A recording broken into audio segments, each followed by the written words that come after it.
And Sam, hey man, thanks for being on the show. We are a community and we came together in this time of COVID and self-isolation and to be mindful. And thanks for being here. And we riff on so many different things. Our audience are data scientists, but they're human, and we've all dealt with this stuff. And we started the year thinking about how we got through last year. Now it's the second quarter, and now I'm thinking about where we traveling. So, welcome to the show. And where are you going this summer? I mean, when is our spring break going to happen? That's what I want to know. Yeah, it's everybody's question. I know, and I'm ready. I mean, it's springtime. I feel the Masters is like coming up. It's just like favorite time of the year. And what about yourself? Are you looking forward now? Like now that we got the bad part of maybe COVID out, and there's dosages being sent out and vaccines being sent out every day. Just want to check in. Like, how are you doing? And what do you see is going to happen for the rest of the year? Yeah, thank you, Darren. And thanks for having me. I always love, participating in the broader data community, and I have for years. It is time when everybody's kind of now looking forward. And the question is, how soon, how many people are vaccinated in what time period? Yeah. We're all dying to get out of, the cocoon that we've lived in. And I'm certainly looking forward to traveling again. It's something I did a lot. Yeah. Professionally and personally the last 3 or 4 years. So your guess is as good as mine. Yeah. When that's going to happen for us. But I think the interesting thing to me is just watching kind of the landscape in terms of companies and how they're approaching getting people back into the office. I think you're going to have multiple approaches. You're going to have hybrid approaches. Yep. New territory for everybody. How this is gonna work out. I think we've done an amazing job of moving everything quickly in online and into our houses without really missing a beat. But big question in my mind is, how does this hybrid environment work if half of us are at home and half of us are in the office? I think it's really going to be interesting. Yeah, I'm struggling with that as well on many different levels. One, I'm originally from, New York, but been working out in San Francisco for so many years. Now I did the exodus to Miami. In San Francisco, startup culture is about unlimited vacation. Take as much time as you need for yourself. What worries me is that I think now everyone in the world that has been able to work from home has been able to do errands. It's just nice to do an errand. It's this nice to pop out at 10 o'clock to go to the supermarket, or 2 o'clock, and not have to send cryptic messages to your boss. I'm going to be offline for the next hour, or you do things. So the human part of this, I don't want to give back.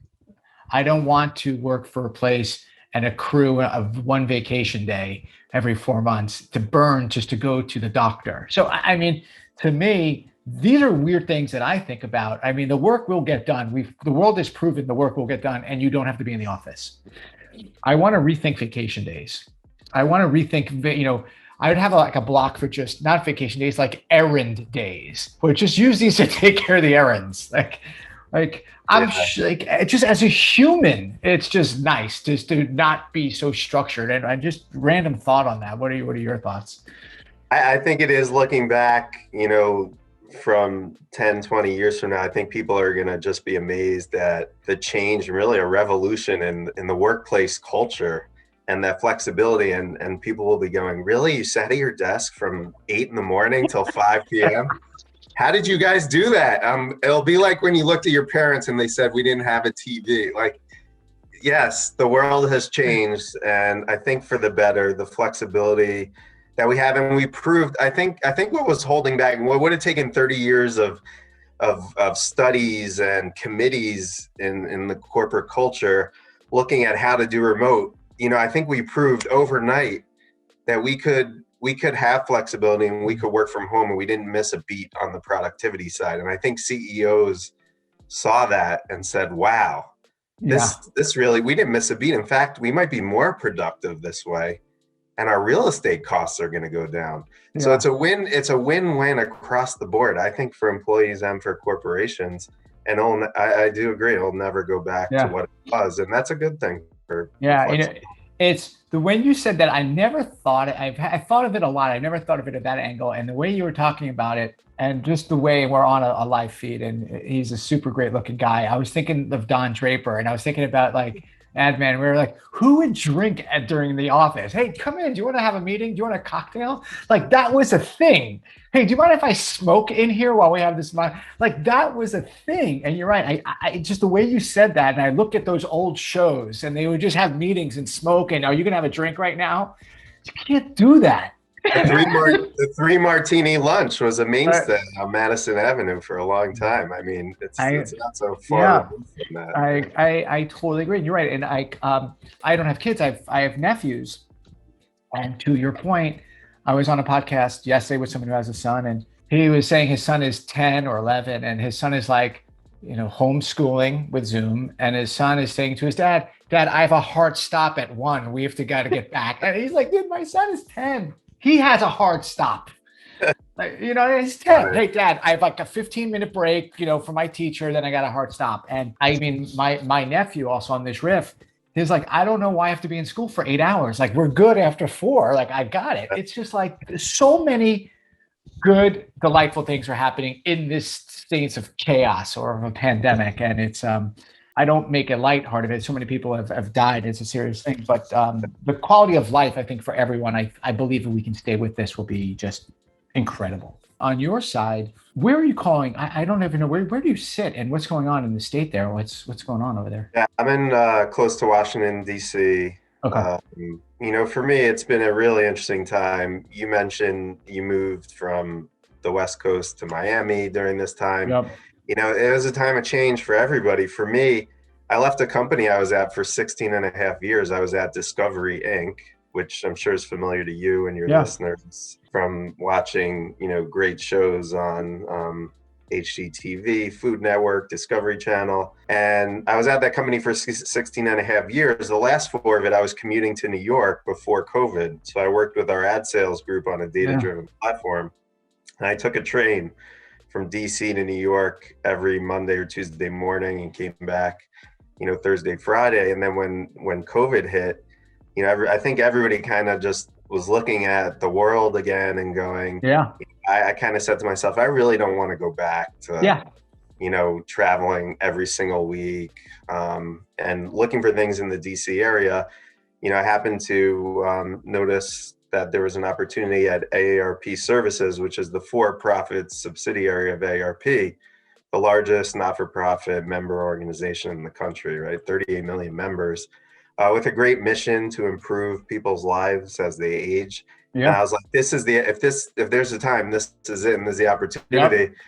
So, the strange thing for me, I'm sure you felt it too, is like I changed jobs in the middle of this. So I went, for 16 and a half years, clicked off a browser, ended my career at one company, clicked on another browser, and started a new job at a new company.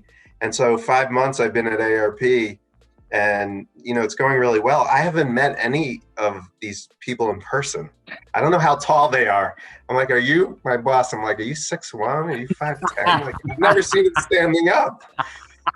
So there's just a lot of interesting things as part of like making a move in this time period. And a lot of people are doing it. I mean, if you look at LinkedIn and you look at your connections, I'm sure you're seeing the same thing I am. Yeah. Every day I'm seeing people like take opportunities, move. When I was at Discovery, I hired somebody.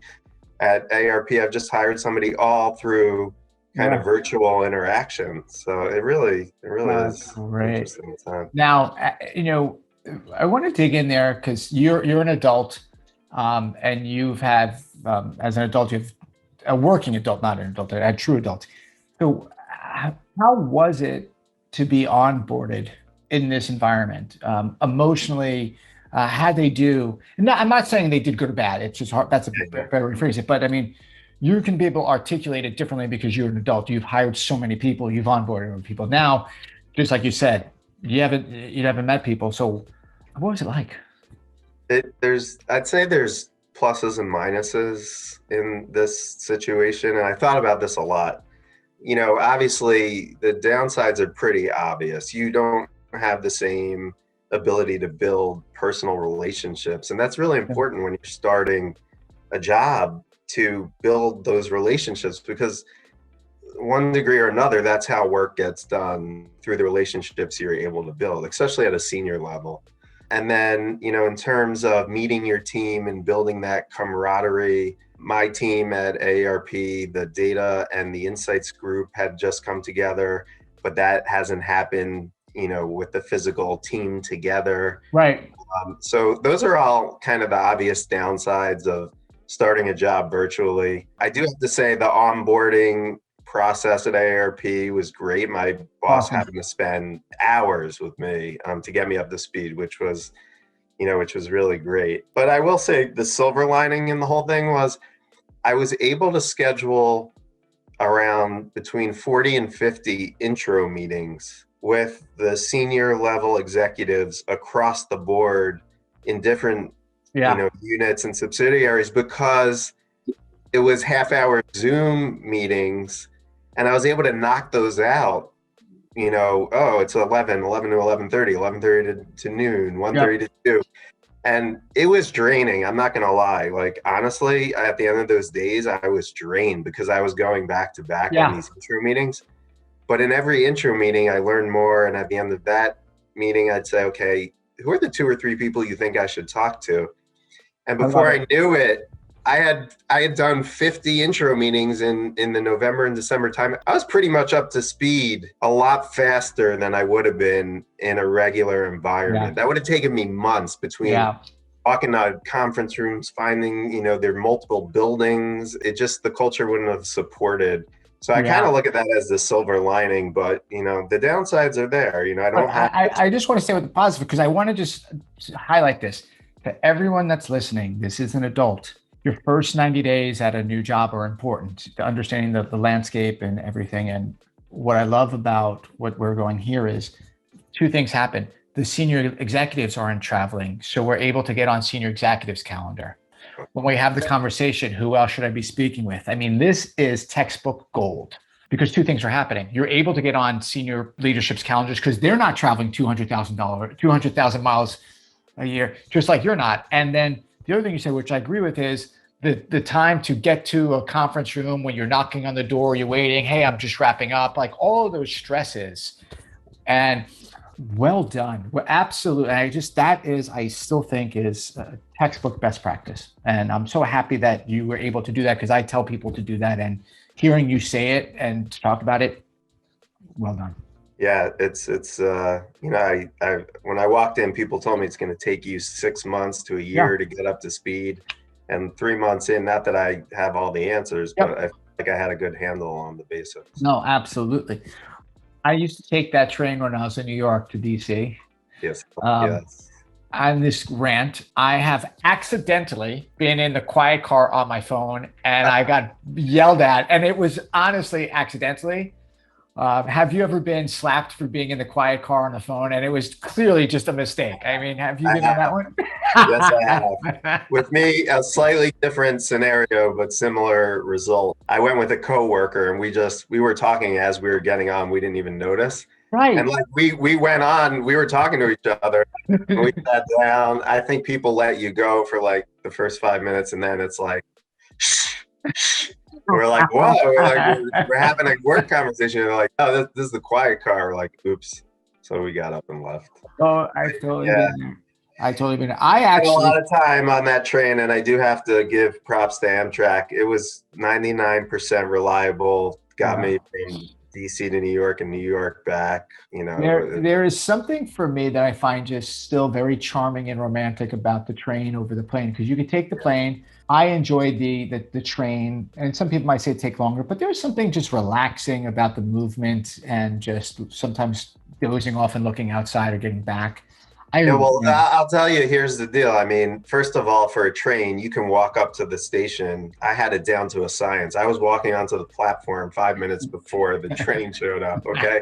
At an airport, you're getting there an hour early. Yeah. So you're losing an hour there. And then if you're going to New York, the train's putting you into Penn Station. You're right in the middle of the city. which was 10 minutes from where I had to go. You're taking a plane, you're going to Yep. LaGuardia. Okay, it's another. So it's a no-brainer in my mind. Yeah, I know. I 100% agree. Um, and then on the data side, bringing it back to like the audience, I think we could, any advice, because you said something interesting about, maybe our kids, our kids as kids will say, "How are you in an office for so long?" We've got augmented, we've got AI, we've got maybe driverless. Like, what advice would you give, to maybe younger scientists or engineers, maybe just have their first job thinking, or just, where's the world going to go? I mean, what would you have them pay attention to? What advice would you give? Yeah, for me, I think that this space is a great space to be in for a young person. I advise any young person I'm talking to who's interested in data to, pursue the career in data science, data engineering, data analytics. There's so many different flavors of Yeah. what you can do with your career in data. If you take me, for example, you look at my background, I started in finance and then I worked on finance process improvement projects and systems implementations. I ended up in IT through that, kind of doing project management and Six Sigma related projects. But then, through the data side, and I really got involved, 9, 10 years ago when big data was a word that everybody was talking about. And our Right. CEO and the board were asking, what do we do with data? And I was a cross-functional project, enterprise project person. So they needed somebody to work with ad sales and work with marketing and work with research and consumer products and digital and international. What would you do with all this data if you had it? And what are the use Right. cases? Then what do we need? What do we need from a technology perspective? What do we need from a process perspective? What do we need from an organizational perspective? And I got a multi-million-dollar investment. And then I said, I want to give up everything I'm doing and I want to implement this because data and technology are going to disrupt every industry over the next 10 years. So I gave up a sure bet, and this was really R&D 10 years ago. I mean, it's easy to look Yeah. at it now and say, yeah, it really happened, but we didn't know. But, that experience then propelled me to a whole bunch of opportunities. And so what I would say to young data folks is really try to understand the business. That's been kind of, to me, the differentiator on, kind of the data folks who, are just crunching the numbers and building the models, which is important. Don't get me wrong, that's very important. But if you can also understand what business problem you're trying to solve, or what is the use case, how do we make money or reduce cost, it ties it to the outcome, which just makes your work, so exponentially more connected to the endpoint, and you earn the respect of the business leaders, and they're going to bring you into more meetings and more meetings, more visibility, more projects. I always look at myself as kind of a translator to some degree of the kind of really complex technical concepts that are going on in the data world. And it is very complex. If you're talking about like, extract, transfer, and load, or the cloud-based technologies, data collaboration and sharing, non-movement of data, all these things that are hitting the market now, and the next generation is going to be proficient at being able to articulate that and put it in the context of data driven advertising or marketing or whatever the use case you're working on is going to be the difference between the executives who are in charge of making investments, whether they're going to be able to say, yeah, well, I think that's a great idea, we'll give you the money, or not. Because if it's just a data IT exercise, it's building something that sounds great, and they'll give you the machine learning AI money just because they know they have to have a project. But if it's not connected to the outcome and you can't articulate it, it's not going to go anywhere, in my experience. Well said. I can't add anything to that. It is something that it's the right advice, not only for people coming into the space, but just everybody in the data science space. Understand that KPI, that OKR, because right when the project succeeds, you get the next project and you get the political capital. Then the reality of it is you probably get your next job, because that becomes the team that I built, and you can articulate, here was the objective, here was the revenue we pushed, here's how we built it, you are hireable because you get it. Exactly. This was fun, man. Welcome to the community. I Yeah, get you. thanks. I get you. We are a community, so if it's okay with you, I like to connect you with people on LinkedIn Sure. for two reasons. One, I think it's important for me to build a community that has true connections, not just big Yeah, numbers. Two, even for me, the self-isolation, I'm dealing with loneliness. You need yeah, the human interaction. Like, to me, this is the highlight of my day. I could tell my friends, like, what'd you do today? I was like, oh, I did leave my house, but I actually met somebody. It's kind of fun. And we've got some pretty great people in the Washington area. So that's been interesting as well. So, absolutely. I've government, always, like I said at the top, happy to participate in the yeah, data community. And yeah, networking is a big piece of how I yeah, learn kind of what's going on out there in the ecosystem. So I always take the yeah, time to do it because I think it's important. yeah. And what we've been able to do, at least as how we use like these podcasts, is just to get a sense of like the empathy. So then I also can get a sense of some of the personalities. So this way, can't meet everybody, but if I can set you up with like 5 or 6 really good connections, maybe that will then lead into something else and do that Yeah. karma. So I appreciate you being on the show. Yeah, Um, sure. we're sponsored by Pandio. They're doing some great stuff with distributed messaging, so we'll connect you with them as well. And Okay. we thank everybody for listening.